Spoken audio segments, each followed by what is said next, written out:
We're going to talk about 14 tips that are going to help you in your decluttering journey, whether you're new at this or you've been doing it a while.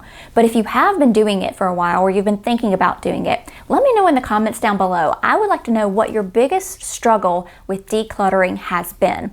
Maybe I can help you out in a further video talking about struggles within decluttering. Number one is to set a timeline. Decide before you get started, am I going to do this in a weekend, a week, a month? Am I going to do this every weekend for a month? Decide, are you going to dedicate 2 hours at a time to it? The purpose of setting a timeline is so that you don't get stuck decluttering forever. Number two is to start with the easiest things first. Get started small. By the time you get halfway through this, you're going to be able to overcome many of the objections you weren't able to in the beginning. What you do is you build momentum over time, and it's like a snowball rolling downhill. How to declutter is kind of like the phrase, how do you eat an elephant? One bite at a time. Number three is to decide if you are going to declutter by room or by category. By category was made famous by Marie Kondo, and basically she says here to gather up all like items. So declutter all clothing at once, declutter all home decor at once, gather all the books in your house and declutter those at once. Or you could do it per room.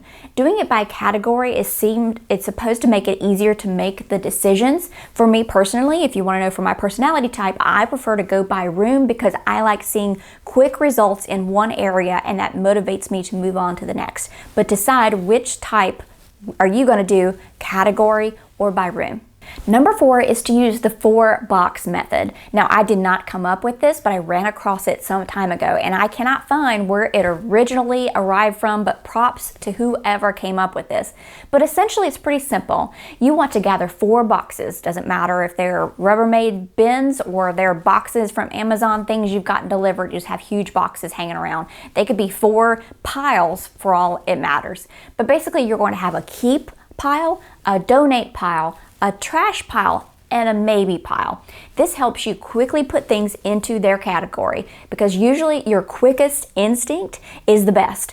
Stewing on the decision or the item, not only do you waste time doing that, but you're more likely to come up with excuses on why you need to keep it if you don't go with that first instinct. And that's why having this 4-box method helps, because you can quickly put things in whatever box that you think immediately they need to go into.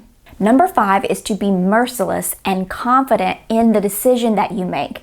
When you're looking at the thing in your hand, ask yourself, would I purchase this now? That is a great question.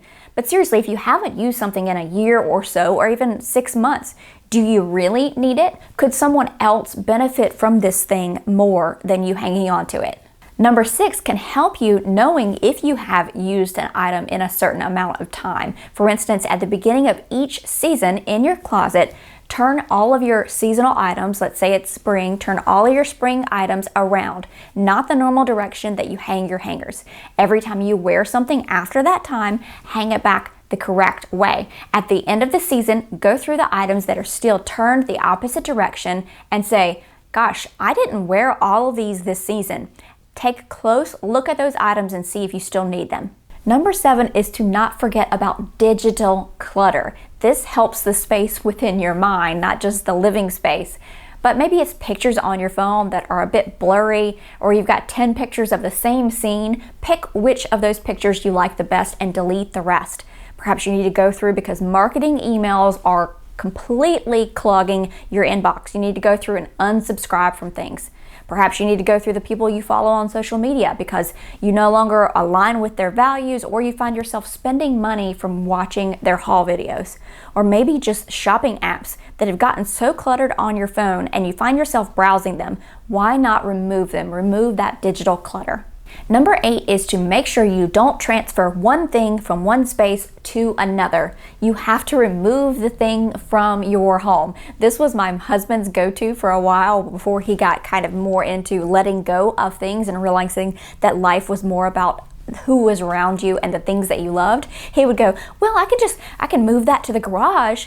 Why would you move a picture to the garage that you don't really like just because you don't want to get rid of it? Putting it on the garage wall isn't going to make it any better. Number 9 is to make sure that you do not organize until you have decluttered. A lot of people just want to jump into organizing, so they go out and actually spend money to buy things to organize their clutter. Rather than maybe if you decluttered, you might realize what you already own is sufficient to organize those items. Here I am going to add a quote by Marie Kondo. She said that I have yet to see a house that lacked sufficient storage. The real problem is that we have far more than we need or want. Number 10, if you are having a hard time giving something away because you think there's value in it and you could resell it for more, think about a couple things here. First, donating items is giving to others, so use that as motivation. Then 2, think about that item. Is it really worth something to somebody else that they would go out and purchase it? Majority of the time, we have more sentimental value behind things and they actually aren't valuable. The thing is only valuable, it's only based on what somebody's willing to pay for it. You probably heard people say that homeowners think that their house is worth more than it is because they have sentimental value, where the realtor would go, no, it's only worth what someone's going to pay for it. So think about that thing that you go out. Let's say you go and buy a $25 t-shirt. You're probably not going to be able to bring it back home and get much more than a few bucks out of it. So if you think about reselling something, think about the time that you're going to have to put into putting it on some site, taking pictures of it, writing a description, and then going and meeting or shipping that item. Is all of that, is it that valuable and worth your time? Consider that when you're kind of struggling between selling or donating something. Number 11 is to set up a donation box in your house, a permanent one. In this case, you can use a really nice sturdy cardboard box or that Rubbermaid clear container and have it in a closet. This is a great way to keep the clutter from cluttering back up after you've done it. So for instance, the itchy sweater situation. So you are getting ready to go to work. You put on a sweater and you're like, it's just, I don't know, it's too much wool in here and it's super itchy, and you put it back up. The next season you do it again. Rather than doing that, you make yourself realize, I keep putting that sweater back and I never continue to wear it. I'm just going to put it right here in that donate bin. When that donate bin gets full enough, take it to your donation place. Number 12 is quick but extremely important. Do not declutter other people's things that live in your household without their buy-in. This could cause major problems. You want them to be on board. Let them see you decluttering your things and what it's doing for you and your mindset and your spaces, and maybe they will jump on board. Number 13 is to keep horizontal surfaces decluttered all the time. You want to keep these surfaces clear. So if you have a desk at home or at work, when you're finished working, clear it off. You're going to be a lot more motivated when you come back to that desk to get things done during the day.